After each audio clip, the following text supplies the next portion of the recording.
जय जय श्री राधे कृष्णा मित्रों।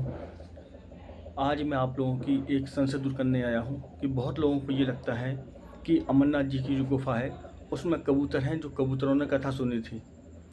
मतलब 80-90% लोगों को यही भ्रम है कि कबूतरों ने कथा सुनी थी, परंतु ये 100% झूठ है। जब भगवान शिव माता पार्वती जी के लिए अमर कथा सुनाने के लिए गए, माता पार्वती ने जिद की कि हे प्रभु मुझे भी अमर कथा सुनाइए, तो भगवान शंकर ने कहा ठीक है उमा, तुम मेरे साथ चलो। तो जहाँ पे उन्होंने अपना नंदी छोड़ा वो हो गया नंदीग्राम, जहाँ पे उन्होंने अपना शेषनाग छोड़ा और शेषनाग झील हो गई। और भगवान शंकर माता पार्वती जी को लेकर एक गुफा के अंदर गए।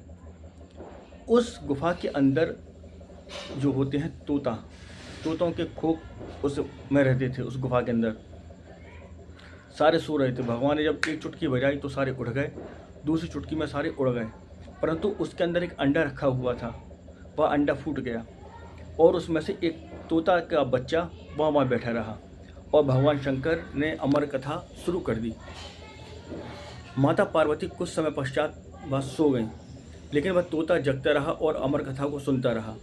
और जब वह अमर कथा पूर्ण हो गई, बीच बीच में माता पार्वती जी की तरह वो हूँ तोता बोलता है ना मनुष्य की भाषा, वह करता रहा। तो भगवान शंकर को लगा कि माता पार्वती जी सुन रही हैं। जब भगवान ने ध्यान मग्न होकर पूरी कथा उनको सुनाई, जब देखा ध्यान से उठकर कि माता पार्वती तो सो रही हैं, और जब ये सो रही हैं तो बोल कौन रहा था, तो उन्होंने देखा कि तोता का बच्चा एक बैठा सुन रहा था। तो भगवान शिव उसके पीछे दौड़े त्रिशूल लेके, और वह तोते का बच्चा आगे आगे, और भगवान शिव पीछे पीछे, वह आगे आगे, भगवान शिव पीछे पीछे।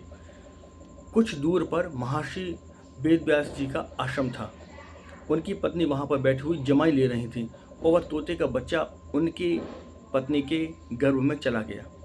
भगवान शिव वेद व्यास जी को बुलाते हैं और कहते हैं कि हे वेद व्यास, मेरा चोर तेरी पत्नी के गर्भ में चला गया है, उसे बाहर निकाल। भगवान वेद व्यास कहते हैं कि हे प्रभु क्या बात हुई। तब भगवान शंकर पूरी कथा का वर्णन बताते हैं कि उन्होंने माता पार्वती को अमर कथा सुनाई, वह सो गई, परंतु इस तोते के बच्चे ने अमर कथा सुन ली है और मैं उसे दंडित करना चाहता हूँ। तब वेद व्यास महाराज हंसने लगे कि हे प्रभु, आप भी बड़े भोले हैं, इसलिए आपको भोले भंडारी कहा जाता है।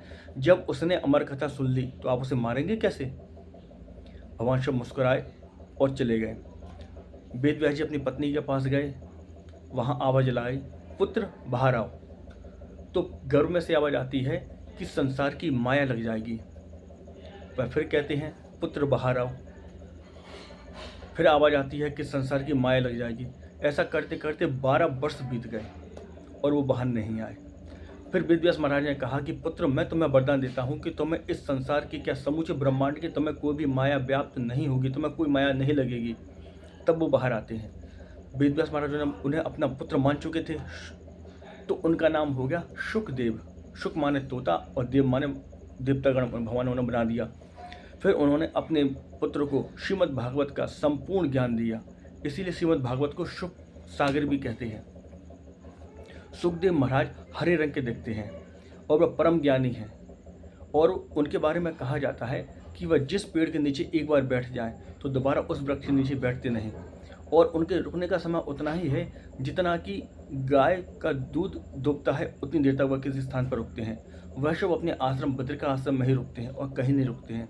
सुखदेव महाराज जी वह हैं जिन्होंने राजा पारीक्षित को श्रीमद् भागवत की कथा सुनाई थी और उन्हें मोक्ष प्रदान करवाया था। अब राजा पारीक्षित की कथा मैं आपको कल सुनाऊंगा। आज के लिए थोड़ी शॉर्ट में मैंने आपको बता दिया है कि सुखदेव महाराज कौन थे और अमरनाथ की कथा क्या है, तो इसलिए आप भ्रम में ना रहें। अमरनाथ की कथा में कोई कबूतर नहीं थे, सुखदेव महाराज थे। अब सुखदेव महाराज कौन है उसका वर्णन मैं परसों बताऊंगा। कल आपको महाराज पारीक्षित की कथा सुनाऊंगा और उसमें सुखदेव महाराज का प्रसंग भी आएगा। तब तक के लिए जय श्री राधे, जय श्री कृष्णा, और इस वीडियो को आगे शेयर करें ताकि और लोगों को भी पता चल सके कि अमरनाथ की सही कथा क्या है। जय जय श्री राधे।